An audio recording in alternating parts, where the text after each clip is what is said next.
Hey guys, myself Rajendra Jangid and you are watching my YouTube channel RMC Seeker. Dear students, पिछले video में हमने introduction of trigonometry पढ़ा था। बहुत ही रोचक तरीके से वैज्ञानिक मेथड हमने उसमें अपनाया था, किस प्रकार वो त्रिकोणमिति का जन्म हुआ है। ठीक है, उसमें ट्रिग्नोमेट्री से बोलते हैं ट्रिकोनो मतलब त्रिकोण या त्रिभुज, मेट्री यानी मिति अर्थात मापना। तो त्रिकोण त्रिभुज की भुजाओं को मापना इसका अर्थ होता है, शाब्दिक अर्थ है इसका। तो पिछली वीडियो में हमने पढ़ लिया है कि किस प्रकार हमने त्रिकोणमिति सीखी, हमने किस प्रकार वो बनी है। फिर उसके बाद कुछ एक हमने और आगे की बातें उसमें पढ़ी है। तो डियर स्टूडेंट्स, मैं चाहूँगा यदि आपने पीछे के वीडियो नहीं देखे हैं तो आप प्लीज़ पहले उन्हें देख लें। जस्ट पीछे का वीडियो देखना चाहते हो तो आप यहाँ आई टैब पे ऊपर कोने पे, यहाँ से आप आई टैब से जाकर देख सकते हैं। ठीक है डियर स्टूडेंट्स, तो आज शुरू करते हैं। नेक्स्ट हमने त्रिकोणमिति के बारे में जो सीखा है उसके आगे हम चलते हैं। और डियर स्टूडेंट्स, यदि आपको वीडियो पसंद आए तो इसे लाइक करें, ज़्यादा से ज़्यादा शेयर करें अपने दोस्तों में, मिलने वालों में, और चैनल को सब्सक्राइब करना ना भूलें।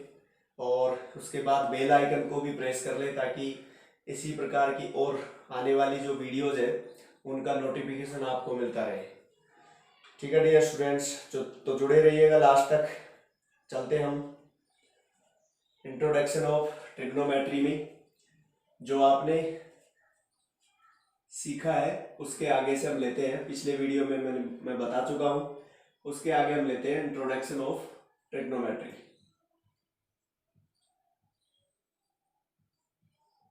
Introduction of trigonometry. तो डियर स्टूडेंट, सबसे पहले हमने इसमें सीख लिया है तो ट्रिग्नोमेट्रिक जो फंक्शंस होते हैं वो 6 होते हैं। पहला है साइन थीटा, दूसरा कोस थीटा, तीसरा टेन थीटा। साइन थीटा का व्युत्क्रम है कोसेक थीटा, कोस का व्युत्क्रम है सेक थीटा, टेन का व्युत्क्रम है कोट थीटा। और इनके फुल नेम मैंने आपको बता दिए, पूरे नाम क्या है। हिंदी में से ज्या कहते हैं, इसे कोज्या कहते हैं, और इसको स्पर्शज्या कहते हैं, और ये कोटि स्पर्शज्या है। ठीक है, ये इनके हिंदी में नाम है।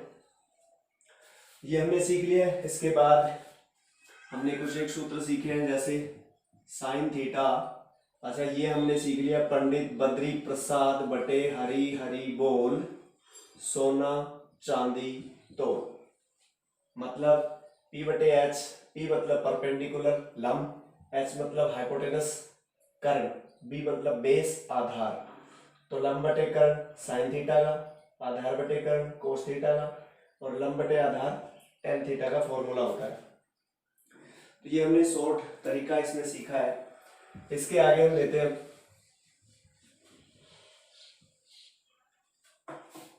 लास्ट वीडियो में हमने बात करी थी कि यदि किसी समकोण त्रिभुज से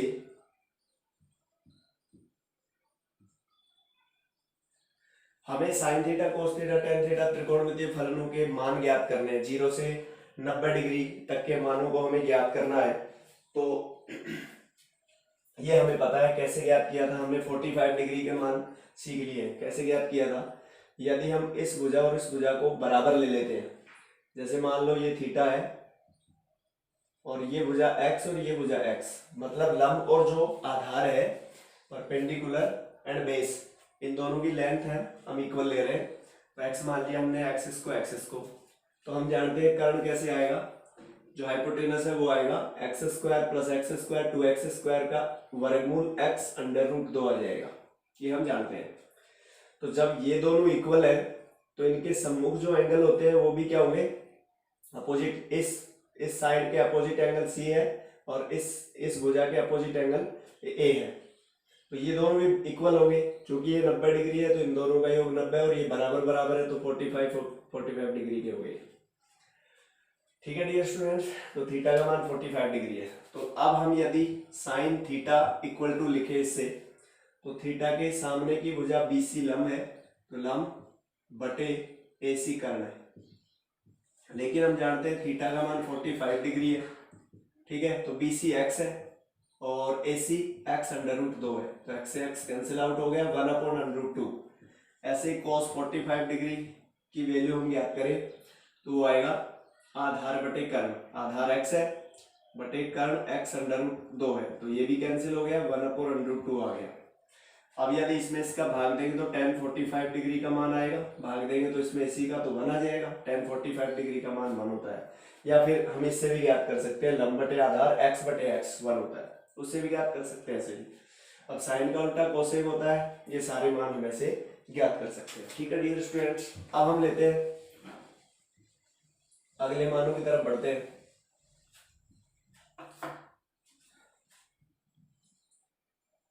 ये समकोण त्रिभुज है, राइट एंगल ट्राइंगल, नाम दे देता हूं मैं एबीसी, राइट, ये समकोण है। अब देखिए हमें क्या करना है, हमें ये जो एंगल है इसको थीटा मान लेता हूं मैं, थीटा। अब हमें क्या करना है, इसको कम करना है, इस कोण को कम करना है।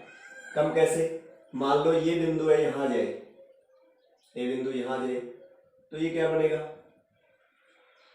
देखिए दो बातें हो गई, इसमें लंब की लंबाई कम हो गई और कर्ण भी छोटा हो गया, और ये जो एंगल है वो भी कम हो गया।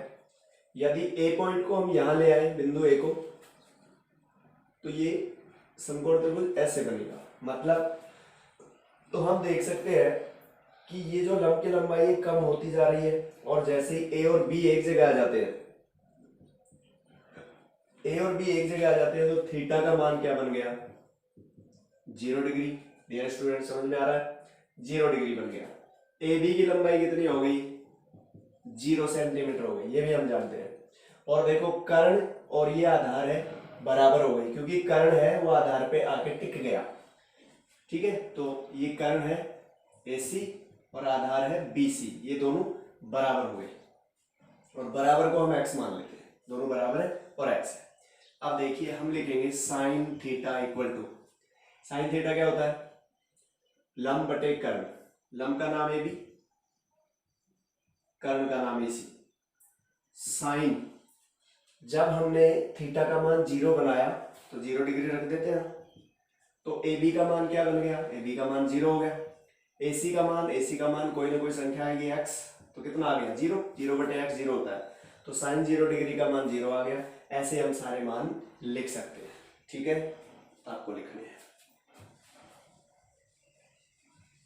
फिर हम ज्ञात करते हैं 90 डिग्री का इसी के साथ। तो देखिए डियर स्टूडेंट्स, दोबारा इस समकोण त्रिभुज को बना रहा हूं, राइट एंगल ट्राइंगल है ABC, ठीक। अब हम क्या करेंगे, C बिंदु को इधर लाएंगे, इधर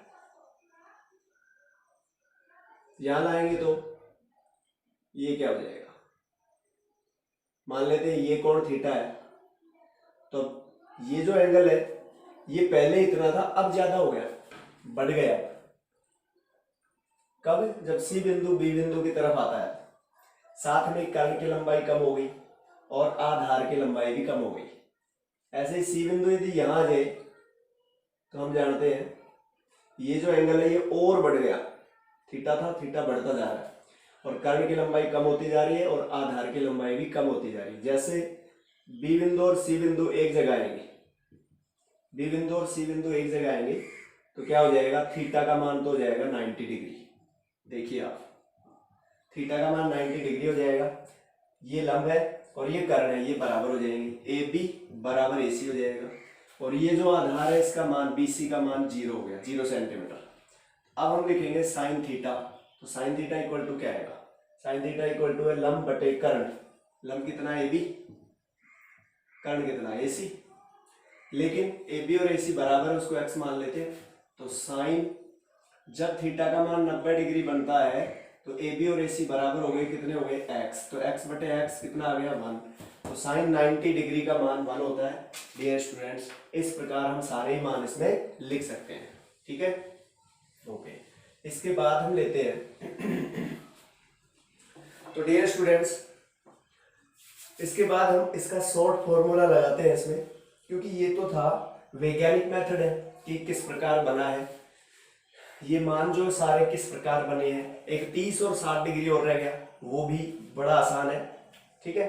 तो इसी प्रकार आप बना सकते हैं, वो भी बहुत आसान है। समबाहु त्रिभुज लेकर उसको बना सकते हैं, तो वो आपके लिए है, आप बनाए उसको।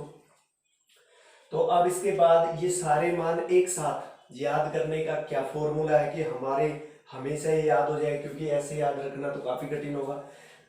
तो याद रखने के लिए मैं एक सारणी बना रहा हूं और उसी प्रकार आप भी बनाए। सारणी क्या बनेगी देखिए, सारणी बनेगी, ये तो थीटा लिख लेता हूं इधर। थीटा होगा 0 डिग्री, बनाया हमने 0 डिग्री का। 30 डिग्री इसका बना सकते हैं, फिर उसके बाद 45 डिग्री उसका बनाया हमने। फिर 60 डिग्री, 30 और 60 का हम बना सकते हैं, और फिर 90 डिग्री का बनाया है।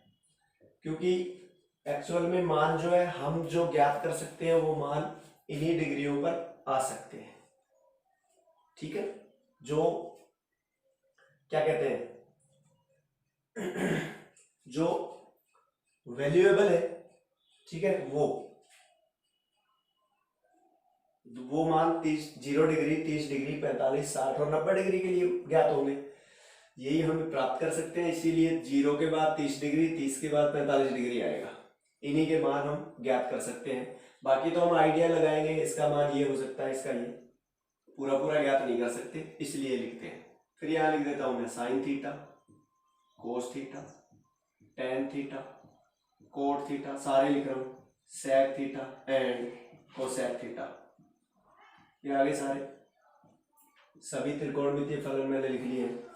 अब हमें क्या करना है, साइन थीटा की सारणी बनानी है 0 से 90 डिग्री के मानों की। तो आप क्या करेंगे, यहां से लेकर यहां तक एक एक के लिए 0 से लेकर 4 तक अंक लिख दो। 0, 1, 2, 3 एंड 4। लास्ट की संख्या 4 है, 4 का भाग दे दो, बटे 4 बटे 4 बटे 4 बटे 4 और इसके बटे में भी 4। अब इनका मान लिख दो, ऊपर 0 नीचे संख्या हो तो 0 होता है, हम जानते हैं, ये ऐसे रहेगा। इनको काटो, 2 एकम 2, 2 दूनी 4, ये ऐसे रहेगा। इनको 4 में 4 का भाग 1 आएगा। अब जो इनके मान आ गए, इनका वर्गमूल ले लो, under root under root under root under root and under root. 0 का वर्गमूल 0 होता है, 1/4 का, 1 का 1 होता है, 4 का 2, 1/2 का, 1 का 1 होता है, 2 का पॉइंट में आएगा, 1.414 जानते हैं, लेकिन हम पॉइंट में नहीं लिखेंगे, अंडर रूट 2 छोड़ देंगे। ऐसे 3 का होता नहीं है, तो अंडर रूट 3/2, 4 का 2 हो गया, और 1 का वर्गमूल 1। तो डियर स्टूडेंट्स, ये बन गई साइन की सारणी। बस आपको साइन की सारणी ऐसे याद करनी है कि ऐसे बनानी है आपको। अब उसके बाद जितनी भी सारणियां हैं इसी से बन जाएंगी, अलग से नहीं आपको याद करना, इसी से बन जाएंगी। कैसे बनेगी देखिए, ये साइन की सारणी ऐसे है, ऐसे, तो इसको ऐसे घुमाओ, ऐसे, और कोस की सारणी में रख दो, तो कोस की जगह रखेंगे तो कोस की सारणी बन जाएगी। ऐसे घुमा के उल्टा, तो लास्ट वाला मान पहले आ जाएगा, 1 अंडर रूट 3/2, 1/√2, फिर 1/2 और फिर लास्ट में 0। ओके। ठीक है, अब tan की सारणी बनानी है। तो डियर स्टूडेंट्स, हम जानते हैं tan थीटा का फॉर्मूला क्या होता है, sin थीटा बटे cos थीटा होता है। तो sin के मान में cos के मान का भाग देंगे तो tan के मान हमें प्राप्त हो जाएंगे। तो sin का मान है 0, cos का मान है 1, 0/1। मैं यहाँ लिख देता हूँ, ऊपर 0 नीचे 1 हो या कोई संख्या हो तो 0 आएगा, और ऊपर 1 हो नीचे 0 हो तो इन्फिनिटी आएगा। इनफाइनाइट, अनंत से बोलते हैं, या हम 0 का उल्टा अनंत कह सकते हैं। 0 जिसकी शुरुआत भी नहीं हुई, और अनंत जिसका कोई अंत नहीं है, तो 0 का उल्टा अनंत होता है। और यदि मैं ऐसे लिख दूं 1/अनंत, तो उसका मान 0 होता है। तो ये 3 मान आप अलग से याद कर ले, ये कि 0 का उल्टा अनंत होता है, अनंत का उल्टा 0 होता है, और 0 हो ऊपर नीचे कोई संख्या हो तो 0 आएगा मान। तो 0/1 0, इसमें इसका भाग देंगे, देखो बटे से 2 कैंसिल, 1/√3 आ जाएगा। इसमें इसी का भाग देंगे तो 1 आएगा। इसमें इसका 2 से 2 √3/1 अर्थात √3 आ गया, और 1/0 इनफाइनाइट होता है। ठीक है, अब देखिए कोट का हमें कोट की सारणी बनानी हमें। तो कोट किसका उल्टा है, tan का उल्टा हम जानते हैं। तो tan के जितने मान है उन मानों का उल्टा कर दो, 0 का उल्टा इनफाइनाइट, इसका उल्टा √3, 1 का उल्टा 1 ही होता है, इसका 1/√3 और अनंत का उल्टा 0 होता है। तो ऐसे कोट की सारणी बन गई। फिर हम सेक की सारणी बनाएंगे। सेक की सारणी कैसे बनेगी? सेक किसका उल्टा है? कोस का, तो इनके मानों का उल्टा कर दो, 1 का उल्टा 1, इसका 2/√3, इसका √2, इसका 2 और इसका अनंत। ठीक है, फिर हम लेंगे लास्ट कोसेक की सारणी। कोसेक इसका उल्टा है साइन का, तो 0 का उल्टा अनंत, इसका 2, इसका √2, इसका 2/√3 और 1 का उल्टा 1 होता है।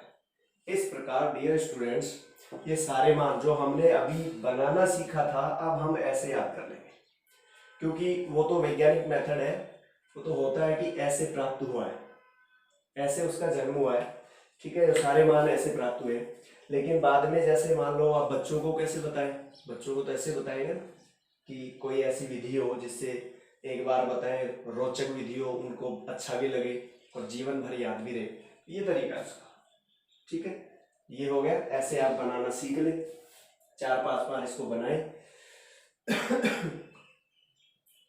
ठीक है, अब इसमें मैं कुछ एक बातें बता देता हूँ जो अब हम 11वीं क्लास में बहुत काम आएंगी। तो वो बातें हैं, ध्यान दीजिए। साइन का मान देखो, साइन के मान में कोण का मान जैसे जैसे बढ़ाते हैं, तो साइन का मान क्या है? 0, फिर आधा, फिर और बढ़ा, फिर और बढ़ा, फिर लास्ट में 1 हो गया।